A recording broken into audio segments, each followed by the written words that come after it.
Hello, dear friends. This is Phone Support Channel. Before you start watching this video, please subscribe to the channel and give it a like. And also write your feedback in the comments if this video helped you, or if you have any questions. Thank you. In this video, I want to show and tell you how you can block any user in Snapchat. How to do it. It's very simple. You need to go to Snapchat. Then open either chats or users or search for that person.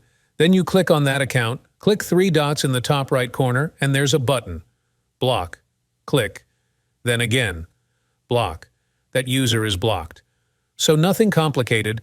That's how it works. If you want to unblock a user, go to Setting. And here, you will need to find the item. Block. And so you can unblock any user. As you can see, this is a very simple and fast way. Done. Nothing complicated. If you like this video, please like and subscribe to the channel. And also watch other useful videos on the channel. That was Phone Support. Bye-bye. See you later. Thanks.